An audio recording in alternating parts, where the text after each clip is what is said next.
সবার মতন আমারও কিন্তু একটা বিশাল চিন্তা যে বাচ্চার টিফিন কি দেবো। সেই আগের দিন সন্ধ্যা বা রাত থেকে আমার প্ল্যানিং শুরু হয়, চিন্তা শুরু হয় ঘরে কি আছে, ওর পছন্দ মতন জিনিস আছে কি না। সেই আজকে দিচ্ছি মোগলাই, এটা ও পছন্দ করে, তবে আবার পেঁয়াজও দেয়, মানে দিতে পারবো না। সে পেঁয়াজ বার করতে করতে ওর টিফিন পিরিয়ড পেরিয়ে যাবে। এটাও মানে ভালো মতন খায়। আটা ময়দা মিশিয়ে এই মোগলাইটা করেছি আর ছোটো ছোটো পিস করে দিয়েছি। আমাকে বলে দেয় 4 পিসের বেশি হলে আমি খাবো না, তাই সেই বুঝেই মোগলাই বানিয়ে আমাকে 4 পিসই দিতে লাগে। এটা খেলে একটু পেটটা ভরা থাকবে। আর সকালে মানে স্কুলে যাওয়ার আগে স্নান করার পর একদম 3-4 স্পুন এই গরম ভাত ঘি দিয়ে খেয়ে যায়। মানে ছোট্টবেলা থেকে মানে 3-4 স্পুন গুনে গুনে খায়, এর থেকে বেশি খাবে না। ফলে এটা আমি মানে ঘুম থেকে উঠে বসিয়ে দিই, জানি খাবে না, তবুও কিন্তু আমি এটা বানাই, মানে অল্প করেই বানাই এই গরম ভাতটা। ওর পেট ভরে কিনা জানি না, কারণ 3-4 স্পুন খায়, কিন্তু কোথাও না কোথাও আমি শান্তি পাই কিনা মেয়েগুলোকে একটুখানি গরম ভাত খাইয়ে স্কুলে পাঠিয়েছি।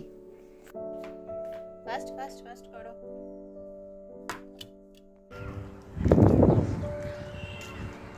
অনেকদিন পর আজকে সূর্য উঠেছে, মানে সূর্য মানে কি, বৃষ্টিটা কমেছে, মেঘলা আকাশ, ফলে সবাই জামা দিয়েছে।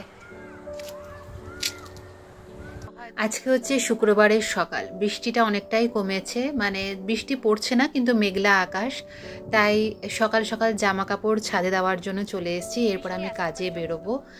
আর শুধুমাত্র আমি না, পুরো বিল্ডিংয়ের সবাই আজকে ছাদ ভরে জামা কাপড় দিয়েছে, কেননা 1-2 ঘন্টা থাকলেও অনেকটা টানবে, সেই আশাতেই ছাদে জামা কাপড় দিয়ে আমি চললাম আমার গন্তব্যস্থলে। সবাইকে জানাই মেঘালয় রোমান্স সংসারে welcome.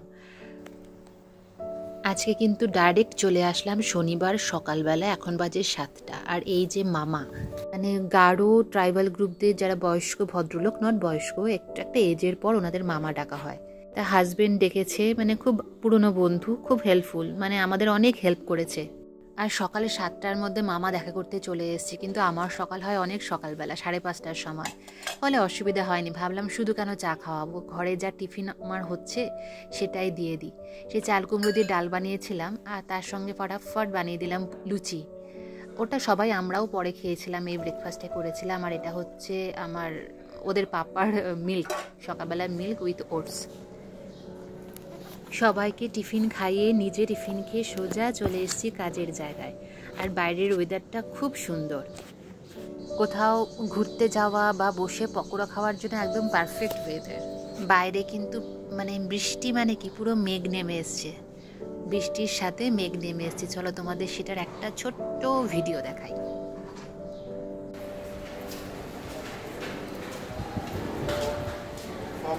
Fog or raining, na? It's cloud, I think, no?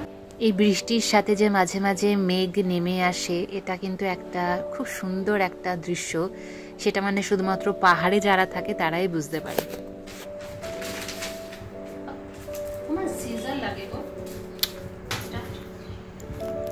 তুমি কি করছো? তুমি কি করছো? ঘরে নিয়ে এসেছি, কাজের জায়গা কাজ ঘরে নিয়ে এসেছি। এগুলো কি? এগুলো কিছু পেপার, অফিসিয়াল পেপার। তোমাদের কলেজের? আসলে তুমি খেয়েছো? হ্যাঁ। আর কি বলে, হোমওয়ার্কগুলো হচ্ছে, স্যার যে দিয়েছিল, হ্যাঁ, ড্রয়িং এর হোমওয়ার্ক, হ্যাঁ, লাইং,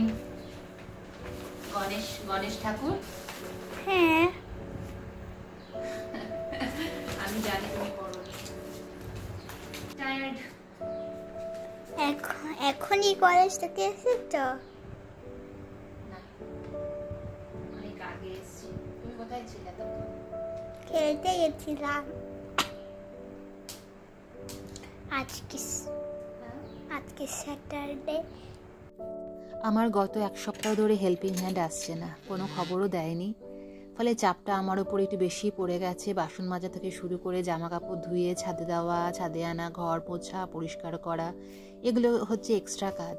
তবে সংসার তো আর থেমে থাকে না, জীবন তো চলতেই থাকে। হ্যাঁ, ওরা থাকলে কাজগুলো অনেকটা ইজি হয়ে যায়, আর না থাকলে তো তা বলে কি আমরা রান্না করব না, সংসার থেমে যায় নাকি। এই সেই মানে 1 সপ্তাহ ধরে চলছে, করছি, কোনো রকমের রান্না খাওয়া দাওয়া সবই চলছে। তো তাতে আছে কাজ থেকে এসে বানিয়েছিলাম সিম্পল পাবদা মাছ, কেননা সকালে টিফিন করে গেছি, তারপরে কাজে গেছি, কাজ থেকে এসে ঘর গোছানো, এই মাছ ভাজা করেছিলাম, একটুখানি ডাল, তারপর এটা পাবদা মাছ, আর এটা হচ্ছে আলু দিয়ে আর কচু দিয়ে মুখি দিয়ে তরকারি।